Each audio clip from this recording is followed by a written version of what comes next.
Hey everyone, कैसे हो आप। ये फ्लेम एम्पर का एपिसोड नंबर 329 और इसमें जियान ली सोलियन जाने वाला है। बेसिकली ये हमारे एक नए आर्क की शुरुआत है। आपको पिछला वाला आर्क कैसे लगा था हमें कमेंट सेक्शन में डिटेल में बताना। पिछले पार्ट के लास्ट में जियान ने उस साइज प्रोफाउंड पिल को रिफाइन कर लिया था और पिल ट्रिबुलेशन का सामना किया होता है शाओले ने। सो चलो यहाँ से हम स्टोरी को आगे बढ़ाते हैं। सबसे पहले सीन दिखाया जाता है हमें हेवली प्लूटो का, जो कि अपनी कोर्ट यार्ड में खड़े होते हैं। ऑफकोर्स टैनिंग विला के विला मास्टर थे। वो आसमान की तरफ देख के बोलते हैं, जिया नाम का लड़का सच में ये कुछ अलग है। उनकी कल्टीवेशन के हिसाब से नॉर्मल बात थी कि शाओले का राज उनसे छिप नहीं पाता है। आखिरकार एक सोल अब था जो कि इस लेवल की ट्रिबुलेशन का आसानी से सामना कर सके। विला मास्टर ने भी कभी पहले नहीं देखा था। अब उनके पर्सनल गार्ड जोमी की नजरें भी जियान के सोल क्लोन के ऊपर होती है, जो कि आसमान से वापस लौटा था। जोमी पूछता है, विला मास्टर क्या हमें इस लड़के के बारे में जांच पड़ताल करनी चाहिए? हमें इसे कई सीक्रेट्स मालूम पड़ेंगे। हेवली प्लूटो से रिला के बोलते, नहीं, इसकी कोई आवश्यकता नहीं है। क्या हमें नहीं पता कि टैलेंटेड लोगों के पास हमेशा सीक्रेट्स होते हैं? मेरे हिसाब से जब ये लड़का लीसो रियल में जाएगा तो इससे हमारी ये हंटियन की भी रेपुटेशन बढ़ने वाली है। ये सुन के जोमी अपने सर को हिला के फिर से बोलते हैं, वैसे डोंग जो कि फोर्थ थंडर वैली से दो टियानाओं ने लेडी सेप्टर को हमारे हवाले कर दिया है। उनका कहना है कि कुछ अटैकर्स और स्पेशल एंटिटीज को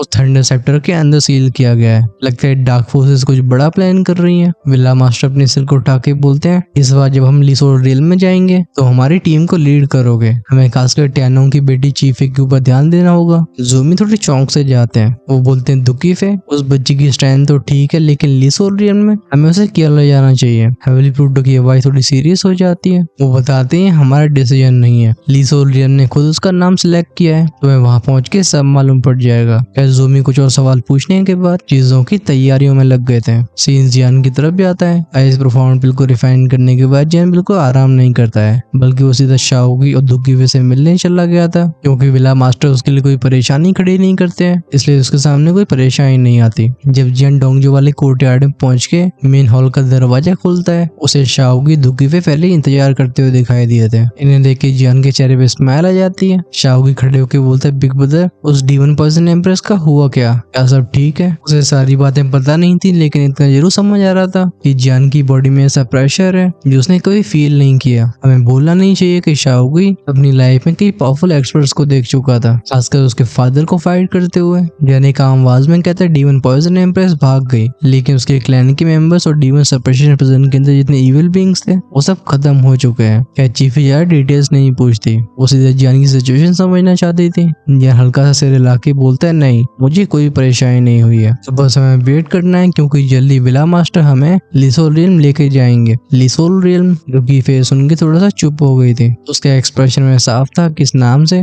उसके दिल में कुछ हलचल हुई होती है। उसे पहले से पता था कि लिसोल रियल्म ऐसी जगह है जो घोस्ट वर्ल्ड के हजारों प्लेन्स को कंट्रोल करता है, और रिइंकार्नेशन पावर को पोजेस करने की वजह से वो जानती थी कि वहां पहुंचने का मतलब क्या होगा। उसे जिंदगी में कभी चैन नहीं मिलने वाला। ऑफ कोर्स जियान उसकी आंखों से सब पढ़ सकता था। वो एक सॉफ्ट आवाज में बोलते, रिलैक्स, तुम यार टेंशन मत लो, क्योंकि तुम अकेली नहीं हो। उसे अच्छे से बताता कि रिइंकार्नेशन भले बहुत बड़े एडवांटेजेस के साथ आता हो, लेकिन इसके साथ काफी हैवी रिस्पॉन्सिबिलिटीज भी होती हैं। दुखी भी अपने सिर को थोड़ा सा झुका लेती है। उसकी आंखों में दिखाई देती है एक अलग ही डिटर्मिनेशन। सीन चेंज हुआ था, हमें टाइनसे के रेजिडेंट की झलक दिखाई देती है। लुइन और उसकी सीनियर सिस्टर नेबुला, जिसे चाइनीज में शिंगन कहा जा रहा है, उससे बोलते, सीनियर सिस्टर, ये डीमन सप्रेशन प्रिजन की ट्रिप सच में खतरनाक थी। ये लोग बस इविल क्रीचर्स को मार के पॉइंट्स को कमाने के लिए गए थे, लेकिन आगे किसने सोचा था कि पॉइजन डीमन एम्प्रेस इस तरीके से पूरे हालात को बदल के रख देगी।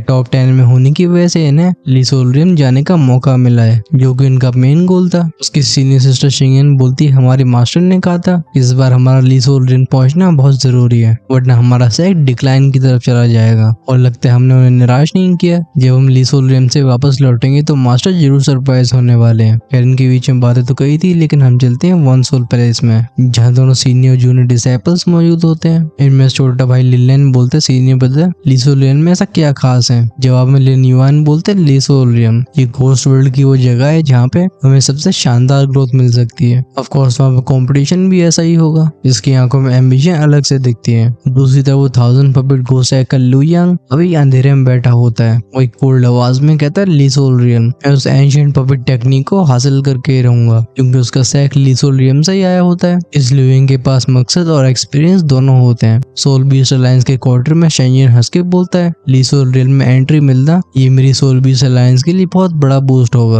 हम फोकस करते हैं घोस्ट शैडो वैली के हेजू के ऊपर, जो अपनी आंखें नैरो करके बोलते हैं मैं इस बार डार्क प्लेन का गेट जरूर ढूंढूंगा और तब हमारी घोस्ट शैडो वैली को कोई नहीं रोक सकता। हम तब खुद एक रियल बन जाएंगे। इस घोस्ट वर्ल्ड की सुप्रीम पावर। अगले पल इस अंधेरे से भरे कमरे में उसकी हंसी की आवाजें गूंजने लगती हैं, लेकिन उसे पता नहीं होता है कि वो जिसे अंडरवर्ल्ड समझ रहा है वो असल में किसी और के द्वारा बनाया हुआ जाल है। खैर जब सच सामने आएगा तो उसे समझ में आएगा कि ये सब बस छोटे छोटे प्यादों से ज्यादा और कुछ नहीं है। बेसिकली इसी तरीके से वो टॉप 10 कल्टिवेटर्स ऑफ कोर्स जिनमें दुख की फेयर अलग से होती है, ये अपनी अपनी प्रिपरेशन में लगे होते हैं। इन्हें इंतजार होता है विला मास्टर के सिग्नल का, जिससे इनकी जिंदगी का नया चैप्टर शुरू हो। अगले दिन जब वो सूर्य की किरणें यानी मेला को जगमगाने लगती हैं, ये जगह एक खतरनाक ऊर्जा से भर जाती है। चहल पहल चारों तरफ दिखाई दे रही थी और ऐसा होना काफी नॉर्मल भी था। आखिरकार आज वही दिन होता है जब हेवली प्लूटो उन 11 चूजन डिसाइपल्स को लेके लीसोल रियन जाने वाले थे। वेल हेवली प्लूटो कौन थे? वो थे टैनिंग वेला के मास्टर, जिन्हें येन हंटियान में बैलेंस बनाने की जिम्मेदारी दी गई थी। इसमें कोई शक नहीं था कि पूरे येन हंटियान के सबसे पावरफुल लोगों में से एक होते हैं और लीसोल रियन उस वर्ल्ड के लगभग 1/3 सबसे पावरफुल कल्टिवेटर्स वहीं रहा करते थे। वही होती है 5 ग्रेट एकेडमीज जो हजारों डोमेन्स को संभालती हैं। फिर सबसे ऊपर आता है वो लीसोल लॉर्ड, जिसकी रेपुटेशन के बारे में बात करने की जरूरत नहीं थी। टैनिंग वेला के सामने जो बड़ा सा स्क्वायर होता है, हम उसकी स्टेज पे हेवली प्लूटो और ज़ूमो को खड़े होते हुए देखते हैं। इनके पीछे 11 और लोग थे। हेवली प्लूटो बोलते हैं सब लोग ध्यान दो, नीचे में कंटेस्टेंट्स दिखाए गए थे, ऑफ कोर्स जिनमें जियान और दुकीफे भी होते हैं। इन सब के चेहरों से एक्साइटमेंट छिपती नहीं है। ज़ूमो आगे बढ़ के काम आवाज में बोलते हैं विला मास्टर सारे कंटेस्टेंट्स इकट्ठे हो चुके हैं, हम आपके ऑर्डर्स के हिसाब से और चीजों की भी तैयारियां कर चुके हैं। फाइनली हेवली प्लूटो की नजरें 11 लोगों के ऊपर जाती हैं। वो कहते हैं एवरीवन, हमारी जर्नी तुम सबकी लाइफ का सबसे बड़ा टर्निंग पॉइंट होने वाली है, इसलिए मैं उम्मीद करता हूँ कि आने वाले 10 सालों में तुम में से कुछ लोग उन 5 एकेडमीज को ज्वाइन कर सकें और लीसोल रियन के पावरफुल प्लेयर बने। वो सबसे पूछते हैं क्या किसी के पास कोई सवाल है। नीचे से कोई रिस्पॉन्स ना आने की वजह से वो कहते हैं चलो, क्योंकि आप सभी तैयार हो तो फिर और वेट नहीं करते हैं। पहला मास्टर अपने हाथ को वेव करते हैं, चैन से सशा की आवाजों के साथ उनके सामने एनर्जी कंडेंस होने लगती है। यह आकार लेती एक बड़े से स्पेस गेट का, जो सच में बहुत मैजेस्टिक लग रहा था। इस सीन को देख के शैनजिंग खुद को तारीफ करने से रोक नहीं पाता। वो कहते सिर्फ 5 स्टार 2 इमोर्टल्स के पास ही वो पावर होती है जो स्पेस की फॉर्मेशंस को बना सके, लेकिन 6 स्टार 2 इमोर्टल्स वो होते हैं जो डायरेक्टली स्पेस गेट को खोल सकते हैं। यार और भी लोग तारीफ करते हुए बोलते हैं क्या ओवरवेलमिंग पावर है। इसी वेल वर्ल्ड में सुनाई देती है कुछ क्रैशिंग की आवाजें और वो स्पेस गेट एक्टिवेट हो जाता है। ज़ूमी बोलते हैं एवरीवन लेट्स गो। उनके आगे हेवली प्लूटो थे और पीछे होते हैं वो 11 कल्टिवेटर्स। हमें सीधे अंदर का दिखाया जाता है जहाँ सरप्राइज से भरी आवाज में कहता है यह स्टेबल स्पेस चैनल है। नॉर्मली स्पेशल पैसेजेस हमेशा तूफानों से भरे रहते थे, लेकिन रास्ता एकदम स्मूथ लगता है। ज़ूम हल्की स्माइल के साथ बोलते हैं ये पैसेज को लीसोल रियन के एक्सपर्ट्स ने बनाया था, इसलिए नॉर्मल है कि ये स्टेबल होगा। यानी मुस्कान की चमकान के साथ नोट करता है और उसकी नजरें दुकीफे के ऊपर जाती हैं। वो पूछता है क्या ठीक हो तुम? चीफे अपने सिर को हिलाने लगी थी। वो भावनाएं उसकी आंखों से छिपती नहीं है। विला मास्टर हेवली प्लूटो बोलते हैं चैनल सेफ है, इसलिए आप सब चिंता मत करो, हम बस कुछ ही समय में लीसोल रियन पहुंच जाएंगे। उस एक्स्ट्रा 2 इमोर्टल की स्ट्रेंथ को रखने के बाद भी वो जब भी लीसोल रियन के बारे में सोचते थे उनके दिल में रिस्पेक्ट जाग जाती थी। लगेगा उस जगह पे वो भली अपर टीयर में आते हो, लेकिन वो सबसे हाईएस्ट टीयर के नहीं होते। तभी जान आगे बढ़ के बोलते हैं लॉर्ड क्या मैं आपसे कुछ पूछ सकता हूँ? आखिर लीसोल रियन में ऐसा अलग क्या है? हेवली प्लूटो कहते हैं अच्छा सवाल है। उनके चेहरे पे फेंट स्माइल आ जाती है, न जाने क्यों, लेकिन जब वो इस नौजवान को देखते हैं उन्हें कुछ फैमिलियर सा महसूस होता है, कुछ छुपा हुआ लेकिन साफ मौजूद। वो कहते हैं घोस्ट वर्ल्ड की कोई लिमिटेशन नहीं है, सेंट्रल घोस्ट वर्ल्ड के अलावा जहाँ सुप्रीम घोस्ट और स्पेशल एंटिटीज रहती हैं। बाकी का रीजन 3 डोमेन में बटा हुआ है और है 5 रीजन्स। हर डोमेन के नीचे हजारों प्लेन कॉन्टिनेंट्स आते हैं, वहीं पे रीजन्स के नीचे सैकड़ों। इनमें से भी सबसे ज्यादा पावरफुल है लीसोल डोमेन। वो एक डिटर्मिनेशन से भरी आवाज में कहते हैं लेकिन एक बात तुम लोगों को शायद समझ में नहीं आ रही, लीसोल रियन सिर्फ एक डोमेन नहीं है, बल्कि वो अब एक रियल्म है, एक ऐसा सेंटर जहाँ पे हजारों प्लेन्स को कंट्रोल किया जाता है। हर रिसोर्स एलोकेशन, पनिशमेंट, रूल, इन सब का फैसला लीसोल रियल्म नहीं करता है। और अब हम उसी के कोर में जा रहे हैं जहाँ से पूरा सिस्टम ऑपरेट होता है। ये एक्सपीरियंस तुम सबके लिए कितना खास होगा इसको तुम इमेजिन भी नहीं कर सकते। यार मनी मन में कहते हैं डरावनी जगह लग रही है। तभी उसके अंदर से सोइड लॉर्ड कहते हैं हाँ सच है, खुद घोस्ट वर्ल्ड की सबसे पुरानी और पावरफुल एग्जिस्टेंस में से एक होने की वजह से उन्हें भी एहसास था कि लीसोल रियन कैसी जगह है। यार इससे पहले जियान सोइड लॉर्ड को ध्यान दे पाता, हेवली प्लूटो बताते हैं वहाँ की एनर्जी डेंसिटी को तुम सोच नहीं सकते हो, और ये अपॉर्चुनिटीज और ट्रेजर्स वहाँ हमेशा क्रिएट होते रहते हैं। पावरफुल लोगों को अक्सर देखा जा सकता है। लॉर्ड ऑफ लीसोल के अंडर में पूरा रियल्म घोस्ट वर्ल्ड के लिए एक प्रेरणा का स्रोत बन चुका है और इसीलिए हम इसे कहते हैं फर्स्ट डोमेन। इतनी सारी बातें सुन के जियान की आंखें भी फायरी हॉट हो गई थी। वो चारों तरफ लोगों की आंखों को देख के सोचता है लगता है ये सब यहाँ पे बस पावर को हासिल करने के लिए जा रहे हैं। वो अपने हाथों को क्लेंच कर लेता है। आखिरकार उसके इरादे बस यहीं खत्म नहीं होते हैं। उसे म्यूइंग को वापस लाना था। वो जब भी उस मुस्कुराती हुई लड़की को याद करता है जो हमेशा उससे कंधे से कंधा मिला के खड़ी होती थी और जिसने किंग्स वार्लिंग की घटिया स्कीम्स की वजह से जियान को बचाने के लिए खुद को सैक्रिफाइस कर दिया। जियान जब जब इसके बारे में सोचता था ऐसा लगता है जैसे उसके दिल पे छुरियां चल रही हों। वो अपने सीने पे हाथ रख के महसूस करता है धड़कते हुए दिल को। जियान इस खुले वॉइड की तरफ देख के बोलते है एसेसिया ब्रोकन हार्ट रोड। ये सच में लीसोल रियल में मौजूद है। ऑफ कोर्स जियान यहाँ बात कर रहा था होली फ्लेम की। क्या जब जियान और बाकी लोग स्पेशल पैसेज के जरिए डिटोर टेरिटरी में एंटर करने की फिराक में थे तब उस रियल्म के अंदर कुछ अलग हो रहा था, कुछ असामान्य। ये लीसोल रियल्म कोई नॉर्मल जगह नहीं होती है। हम जिन्हें टिपिकल अपर प्लेन्स मानते हैं ये उसे भी कई लेवल्स ऊपर होता है, चाहे बात हो हेवन और अर्थ की एनर्जी की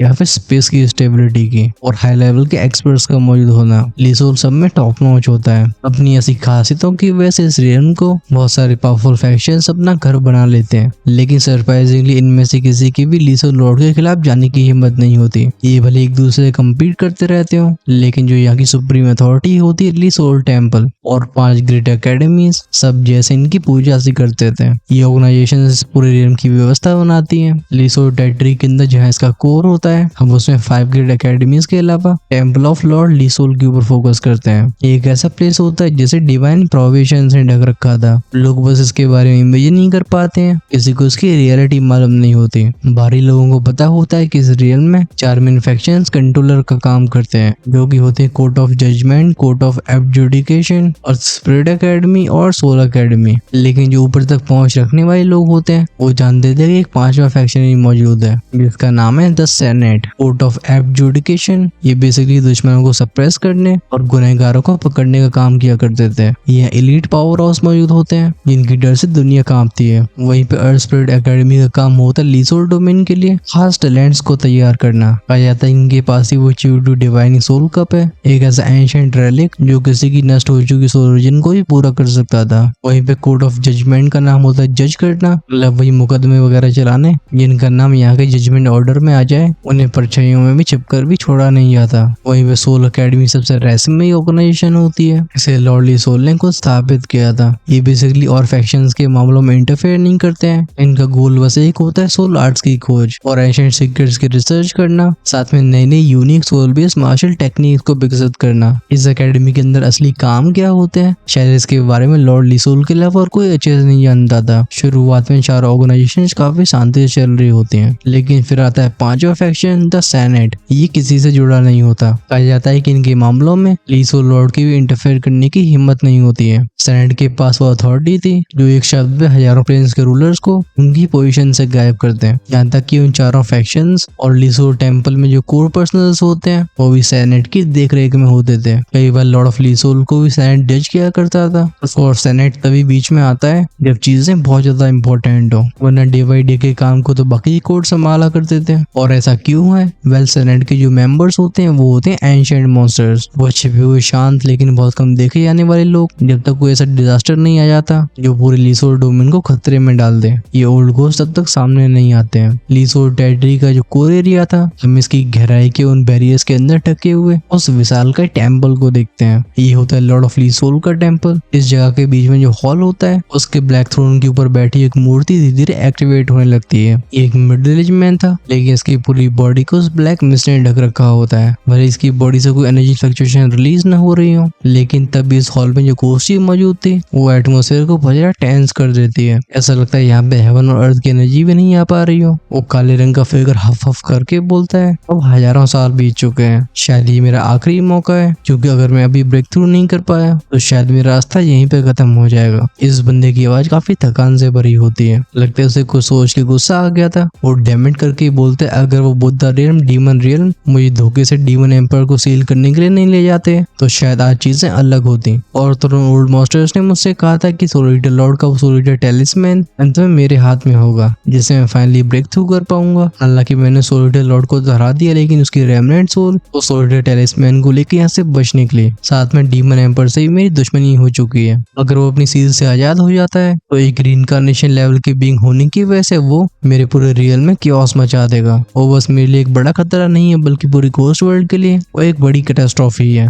मेरी बस वो एक गलती, आखिर वो गलती कितनी भारी पड़ी। तभी अचानक से उसके सामने का स्पेस ट्रेम्बल हुआ था और इसमें से कुछ फ्लेम्स निकलने लगती हैं। ऐसा होते इस पूरे टेम्पल में जो घोस्टी थी वो डर के पीछे हटने लगी थी। अगर जियान यहाँ होता तो वो तुरंत पहचान लेता कि एक होली फ्लेम का सीक्रेट और है। बेसिकली यहाँ पे एक नहीं बल्कि 2 होली फ्लेम्स थी। वो फिगर जिसकी आंखों में वाइल्ड एम्बिशन भरा होता है वो कहते हैं अनडाइंग फ्लेम और एसएसए ब्रोकन हार्ट फ्लेम। जब सोलर टेलिस्मैन नहीं मिला तो मैंने सोलर एकेडमी को इन दोनों फ्लेम्स को रिसर्च करने के लिए दे दिया था और अब फाइनली इनकी कमजोरी ढूंढ चुके हैं। उस कमजोरी का फायदा उठा के घोस्ट वर्ल्ड के क्रीचर्स भी होली फ्लेम्स को डिवोर कर सकते हैं। अगर ये टेक्निक सच में सफल रहती तो मेरी पूरी बॉडी की पावर एक खास तरीके से ट्रांसफॉर्म हो जाएगी। ऐसा होने पे मैं 8 साल 2 चांद से आगे बढ़ पाऊंगा और एंटर कर सकूंगा उस रीइंकार्नेशन के रियल में। अब चाहे डीमन एम्पर लौट आए या फिर सोलिटर लॉर्ड, मुझे कोई हिला नहीं पाएगा। ये बंदा अपने फ्यूचर के बारे में सोच के तेजी से हंसने लगता है और इसके चारों तरफ फ्लेम्स घूम रही होती हैं। बट कुछ समय के बाद उसकी हंसी धीमी होने लगी थी। वो कहता है फिर भी इनकी पावर्स कुछ ज्यादा ही है। मेरे पास जो टेक्निक है मैं उसका इस्तेमाल करके इन दोनों को साथ में कंज्यूम नहीं कर सकता। लगता है मुझे एक फ्लेम को छोड़ना होगा जिससे रियम की और पावर हाउसेस का पीछा कर सके।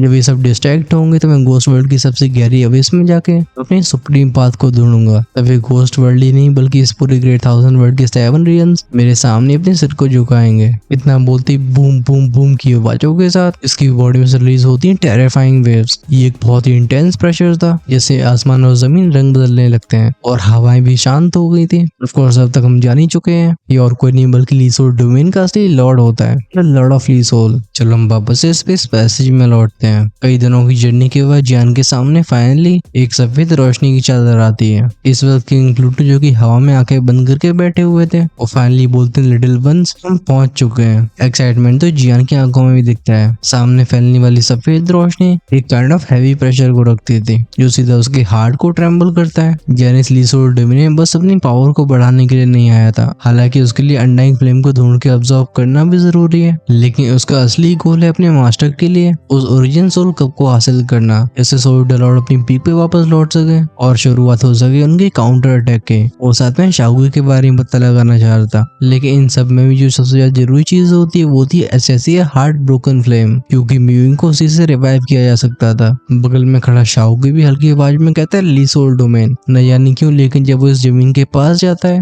वो अंदर से काफी बेचैन महसूस करता है, जैसे कोई सील्ड मेमोरी और एक पावर जागने लगी हो। हम चीफे के चेहरे पे हल्की सी स्माइल और आंखों में एक हेल्पलेसनेस को देख सकते हैं। बच्चे से जानती थी कि रीइंकार्नेटर होने की वजह से इस रियल में कदम रखने के बाद वो पीछे नहीं लौट पाएगी, उसे हर कीमत पे टॉप पे जाना होगा। अब उसकी लाइफ में फ्रीडम नहीं बल्कि रिस्पॉन्सिबिलिटी अहम होने वाली है। वो फिर जियान को देखती है, उसकी नजरों को नोटिस करके जियान कहता है डोंट वरी। अफसोस उसकी बात है कि वो अभी दुखीफे के एक्सप्रेशंस को रीड नहीं कर पाता। उससे लग रहा था ये लड़की यहाँ के नए वातावरण की वजह से बर्ताव कर रही है। विला मास्टर का पर्सनल गार्ड ज़ूम में आगे बढ़ के बोलते चलो, मुझे लगता है हमारा वेलकम करने के लिए कुछ लोग पहले इंतजार कर रहे होंगे। सब एक दूसरी तरफ देख के नोट करते हैं। ये नेक्स्ट मोमेंट में उस एग्जिट में चले जाते हैं। ये लोग अचानक से चकाचौंध हो गए थे जब कुछ पलों के बाद विजिबिलिटी वापस लौटती है। उनके सामने एक अलग ही नजारा था। ये सब एक विशालकाय पहाड़ों की श्रृंखला के ऊपर होते हैं। ऑल्दो चारों तरफ के माउंटेन सच में ऊंचे होते हैं, लेकिन इनके सामने के पहाड़ से बिल्कुल कंपेयर नहीं करे जा सकते थे। शाओगुई भी अपने हाथ को क्लेंच करके बोलता है यहाँ का क्या हेवन और अर्थ का ऑरा है। जियान को सीन काफी ज्यादा ग्रैंड लगता है। यहाँ की स्पिरिचुअल एनर्जी कुछ ज्यादा ही डेंस थी।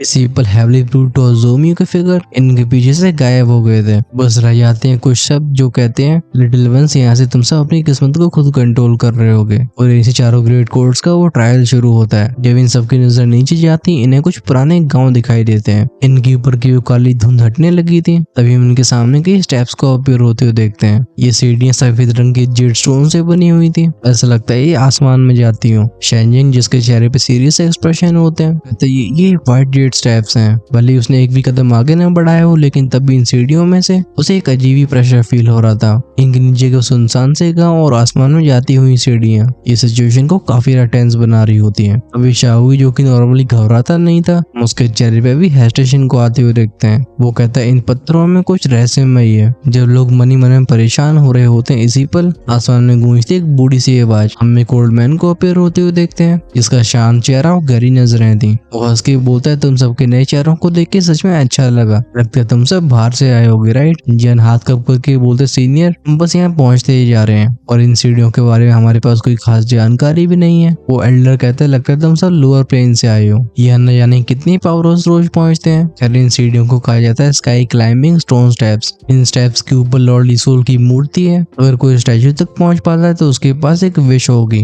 जिसे पूरा किया जाएगा। वो चारों ग्रेट कोर्ट्स में से किसी को भी चुन सकता है। ये सीढ़ियां सबको अलग अलग तरीके से ट्रीट करेंगी। हो सकता है किसी को बस 100 स्टेप्स ही दिखाई दें और किसी को अनगिनत। ऑफकोर्स जो उसके पार जा पाएगा उसके लिए नई ऊंचाइयों के रास्ते खुल जाएंगे। मुझे यहाँ पर रहते 100 साल से भी ज्यादा का समय हो चुका है लेकिन मैंने आज तक किसी को इन स्टेप्स को पार करते हुए नहीं देखा। हालांकि लिसोल डोमेन में कई ट्रायल्स होती हैं लेकिन इनमें से सबसे कठिन है क्योंकि यहाँ तक पहुंचने वाले लोग अपने अपने फैक्शंस के टॉप यंग एक्सपर्ट्स होते हैं। उनके अंदर जोश और उत्साह की कमी नहीं थी। वो कहते हैं ऐसा है क्या। इन सब की नजरें उन सफेद सीढ़ियों के ऊपर टिक जाती हैं। जियान भी नोट करके बोलते सीनियर आपका बहुत बहुत धन्यवाद। फिर बिना हेजिटेशन के वो शाओगी और दुखीफे के साथ सीढ़ियों को चढ़ना शुरू कर देता है। जैसे ही फर्स्ट स्टेप के ऊपर उसका पहला कदम पड़ा था एक जूम की साउंड के साथ हैवी प्रेशर उसे जमीन से चिपकाने की कोशिश करता है। उसे अपने पैरों के नीचे पत्थर में से एक मिस्टीरियस फोर्स फील होती है। ऐसा लगता है उसकी कल्टीवेशन को सील कर दिया गया हो। खैर बात ऐसी भी नहीं होती कि पहला स्टेप उसका रास्ता रोक पाता। वो अपने कदमों को आगे बढ़ाता जा रहा था। एट द सेम टाइम उसके चेहरे के एक्सप्रेशंस भी खराब होते जाते हैं। जियान को ऐसा महसूस होता है जैसे कि इनविजिबल हैंड उसे क्रश करने की कोशिश कर रहा हो। अभी दुखीफे के चेहरे पे शांति होती है। वो मनी मन में कहती है मैं देखना चाहूंगी कि स्काई क्लाइंबिंग ट्रायल आखिर कितना मुश्किल है। भले इस समय उसका रिइंकार्नेशन उसकी हेल्प न कर रहा हो लेकिन वो इसी मौके का फायदा उठा के अपनी एबिलिटीज को टेस्ट करना चाहती थी। थर्ड की आवाजों के साथ उसके कदम आगे बढ़ते हैं और स्टेप और भी भारी होता जाता है। पीछे हवा में फ्लोट करने वाला ओल्ड मैन जियान की टीम की आंखों में से डिटर्मिनेशन को देख के खुद से बोलता है इन बच्चों के अंदर कुछ अलग है। ये नॉर्मल नहीं है। उसके इतने सालों का एक्सपीरियंस से वो समझ पाता है इन तीनों के बारे में कुछ खास था। ऑफकोर्स धीरे धीरे करके बाकी कंपटीटर्स भी चुपचाप से उन सीढ़ियों के ऊपर चढ़ना शुरू कर देते हैं। उन्हें ये भी समझ में आ चुका था कि विला मास्टर हेवली प्लूटो और उनका पर्सनल गार्ड ज़ूमो क्यों अचानक से गायब हो गए। चारों ग्रेट कोर्ट्स में बस अपनी ताकत से ही जाया जा सकता था। वो दोनों किसी की कोई हेल्प नहीं कर सकते थे। जियान और बाकी लोग जैसे स्काई क्लाइंबिंग स्टेप्स में और भी ऊपर चढ़ रहे होते हैं हमारा ध्यान जाता है एक बहुत बड़ी स्टैचू के ऊपर जिसे मिस ने ढक रखा था। अभी इस मूर्ति के चेहरे पे एक शांति से भरा एक्सप्रेशन होता है। ऑफकोर्स हम इस फिगर को पहले ही देख चुके हैं। ये होती लॉर्ड ऑफ लिसोल की स्टैचू। उसके चारों तरफ एक मिस्टीरियस ऑरा फैला हुआ था। हमारा ध्यान जब पास में जाता है हमें दिखाई देते हैं कई पावरफुल फिगर्स। ध्यान सबसे पहले कहते हैं कॉर्प्स जैसे दिखने वाले व्यक्ति के ऊपर जिसे काले ऑरे ने ढक रखा था। ये और कोई नहीं बल्कि ब्लैक कॉर्प्स किंग था। वो हेवली प्लूटो और ज़ूमो को आते हुए देख के बोलता है तो ये नहंटियान के लोग भी पहुंच गए। इसके पीछे एक जंगली खड़ा हुआ था जिसकी आंखों में गंदगी दिखाई देती है और शरीर को घेर रखा होता है टेरिफाइंग एनर्जी ने। ये डिमोनिक बीस्ट जैसा दिखने वाला बंदा बोलता है लॉर्ड आप मुझे जाने दीजिए, मैंने इंसानों से मिलना चाहूंगा। उसकी आंखों में एक अलग ही चमक थी जैसे उन्हें खून का स्वाद चखना चाहता हो। वो ब्लैक कॉर्प्स किंग हल्का सा हाथ उठा के बोलता है नहीं थोड़ा सा इंतजार करो। तभी यहाँ पे एक और फिगर अपीयर हुई थी। ये एक औरत होती जिसका चेहरा हमेशा बदल रहा होता है। ये थी 3 फेस्ड घोस्ट। पीछे खड़ी वुमन की स्ट्रेंथ होती है 4 स्टार दोशियान की। फाइनली हेवली प्लूटो भी यहाँ पे अपीयर होके बोलते हैं black corps king 3 faced ghost हमें मिले काफी समय हो गया। पीछे ज़ूमो चुपचाप खड़ा हुआ था। चाहे बात हो ब्लैक कॉर्प्स किंग की या फिर 3 फेस्ड घोस्ट ये दोनों ही पावरफुल प्लेन लॉर्ड्स होते हैं लेकिन हेवली प्लूटो की कुछ और आइडेंटिटी थी जिसे दोनों से अंडरएस्टिमेट नहीं करते। तभी वो ब्लैक कॉर्प्स किंग सार्कास्टिक सी आवाज में बोलता है यहाँ पे तुम्हारे प्लेन मास्टर को खुद आना चाहिए था लेकिन लगता है उसे किसी चीज की परवाह नहीं है। हेवली प्लूटो हल्की सी स्माइल के साथ बोलते हैं उन्हें लिसोल डोमेन के हायर अप्स ने कुछ जरूरी काम करने के लिए भेज दिया है इसलिए छोटा सा काम हमें संभालना होगा। विला मास्टर की वार्निंग साफ थी। तभी वो 3 फेस्ड घोस्ट हल्की सी स्माइल के साथ बोलती है आप सब चिंता क्यों कर रहे हो, जब ये नहंटियान के लिटिल वंस ऊपर तक आ जाएंगे हम आगे चल सकेंगे। यहाँ का वातावरण नॉर्मल हो जाता है। वहीं पे दूसरी तरफ जियान के पैरों के स्टोन स्टेप्स एक के बाद एक पीछे छूटते जा रहे थे लेकिन साथ में प्रेशर भी बढ़ रहा था और उसे हर एक सीढ़ी पे चढ़ने के बाद एक इनविजिबल माउंटेन जैसा प्रेशर फील होता है। सबसे अजीब बात ये थी कि शाओगी और दुखीफे दोनों गायब हो गए थे। ऐसा लगता है जैसे इस ट्रायल को अकेले पूरा करना हो। ये करीब 6-7 सेकंड के बाद की बात है जब जियान के पैर लड़खड़ाते हैं और वो गिरते गिरते बचता है। कहने को तो बहुत सारी सीढ़ियां चढ़ चुका था लेकिन ऐसा ऐसा लगता है कि इन स्टेप्स का कोई अंत ही ना हो। जब जियान परेशान हो रहा होता है तभी उसके हार्ट में से एक ठंडी सी लहर फैली थी। एट द सेम टाइम उसकी आंखों में एक लड़की की इमेज दिखाई देती है। वो लंबे बाल और बर्फ जैसी आंखें। ये फर्स्ट म्यूइंग थी। जियान एक गहरी सांस लेके बोलता है यिंग। उसका चेहरा गिल्ट से भर जाता है। तभी म्यूइंग बोलती है मैं ठीक हूँ, लेकिन मेरा एंड तुम्हारी वजह से ही हुआ था। ये शब्द जैसे जियान के दिल के आर पार हो गए हो। लेकिन तभी एक और आवाज बोलती है बिग ब्रदर जियान ये कौन है। उसे एक और नीले बालों वाली लड़की दिखाई देती है। ऑफ कोर्स ये जूनर थी और हम अभी जूनर की आंखों में दर्द और डिसअपॉइंटमेंट को देख सकते हैं। म्यूइंग जोर से चिल्लाती है हु इज शी।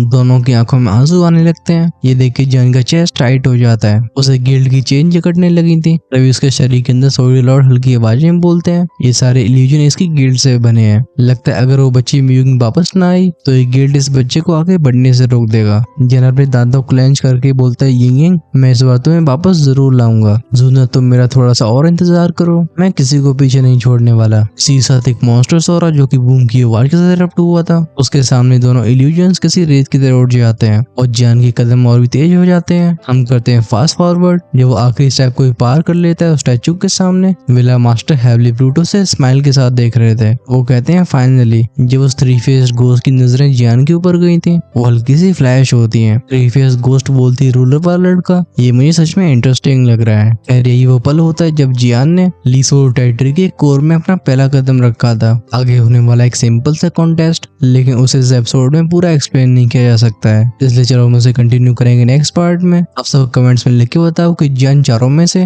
आखिर कौन से कोर्ट यानी कि एकेडमी को ज्वाइन करने वाला है। बेसिकली चीजें काफी ज्यादा इंटरेस्टिंग होने वाली हैं। अगर आप उन्हें मिस नहीं करना चाहते तो चैनल को सब्सक्राइब करके बेल आइकन के बटन को ऑन करके रखना, जिससे रिलीज होते वीडियो सबसे पहले आपके पास पहुंचे। ऑफ कोर्स जिनसे नेक्स्ट एपिसोड का इंतजार नहीं होता है वो ज्वाइन कर सकते हैं चैनल की मेंबरशिप को, जैसे हर शाम को रिलीज होने वाले अर्ली एक्सेस एपिसोड्स आपके पास रोज टाइम से पहुंचेंगे। ऑफ कोर्स जो लोग हमेशा 2 से 3 एपिसोड एक्सक्लूसिवली आगे रहना चाहते हैं वो अपने लेवल्स को इमोर्टल एम्पर या उसके ऊपर अपग्रेड कर सकते हैं। ये चॉइस है आपकी। ज्वाइन का ऑप्शन चैनल की होम पेज या सब्सक्राइब के साइड में मिलेगा, उसे चेकआउट करना बिल्कुल मत भूलना। साथ में अगर आपके दिमाग में हमारे लिए कोई सजेशंस हो जिससे आगे की स्टोरी को और भी इम्प्रूव किया जा सकता है तो उनके बारे में कमेंट्स में लिखना बिल्कुल मत भूलना। मैं आपका इंतजार करूंगा। Until then, stay safe, tata, bye bye.